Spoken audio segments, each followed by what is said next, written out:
Par contre, ils viennent dans nos quartiers, dans les manifestations pour nous éborgner. Et ils leur servent à ça. Et donc, ils condamneront jamais aucun policier. Et c'est pour ça, pour obtenir aussi la justice pour toutes et tous, il va falloir qu'on leur fasse mal. Il va falloir qu'on leur fasse mal.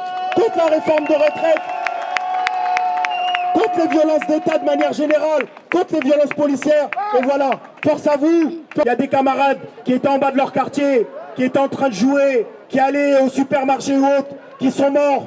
Il y a des camarades qui sont venus lutter contre une taxe contre le carburant, qui ont été éborgnés, qui ont perdu une main. Et ça, c'est inadmissible. Il y a la petite Myriam qui n'a rien fait. Elle marche dans la rue. Et elle se retrouve handicapée à vie. Et on ne peut pas taire ça. Et moi, j'envoie ce message-là à l'ensemble des organisations syndicales qui sont absentes aujourd'hui, de l'ensemble des partis politiques qui sont absents aujourd'hui. C'est une injustice de travailler 2 années de plus. Oui, c'est injuste de travailler 2 ans de plus. Mais qu'est-ce qu'on doit dire pour une gamine de 5 ans qui devient handicapée à cause d'un tir de LBD? Qu'est-ce qu'on doit dire pour quelqu'un qui marchait dans une manifestation et qui s'est fait mutiler? Qu'est-ce qu'on doit dire de quelqu'un qui était dans son quartier, qui jouait au foot et qui s'est retrouvé mort par un plaquage ventral?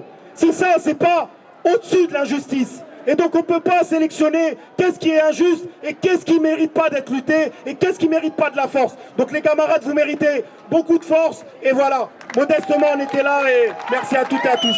Bonjour, je m'appelle Vanessa, je fais partie du collectif des mutilés pour l'exemple. J'ai pris un tir de LBD en pleine boîte crânienne il y a 4 ans. Toujours pas de justice, comme beaucoup de mutilés. Il faut savoir que les 3/4 des personnes du collectif, ça a été classé sans suite ou des non-lieux. Parce qu'en France, en fait, on n'obtient pas de justice. C'est comme ça, malheureusement. On obtient un petit dédommagement, mais pour eux, en ayant moins, c'est 50 000 €. Donc bon, c'est pas cher payé. Il faut savoir qu'une fois qu'on a vécu la violence policière,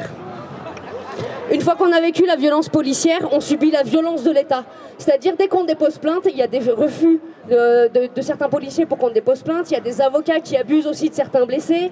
Il y a des contrôles de la CAF, de la Sécu. Il y a des policiers qui nous suivent. Enfin, il y a beaucoup de choses qui se passent. Ensuite, des violences policières. Au tribunal aussi, c'est violence, insulté par la police, on s'en prend plein la tronche pour obtenir pas de justice. Et c'est du harcèlement en fait, on a harcelé sur plein de points et ça devient vraiment compliqué d'obtenir une justice. Maintenant, la seule chose qu'on sait faire, c'est être nombreux au tribunal pour faire comme eux, parce que même au tribunal, ils arrivent en groupe pour encore nous effrayer. Mais ça marche pas, tant qu'il y aura des mutilés, tant qu'il y aura des morts, on sera là, on sera le poing levé et on sera au tribunal pour tout le monde. Parce qu'il est hors de question qu'on n'obtienne pas justice, on est en France et on a le droit à la justice. Justice aux mutilés!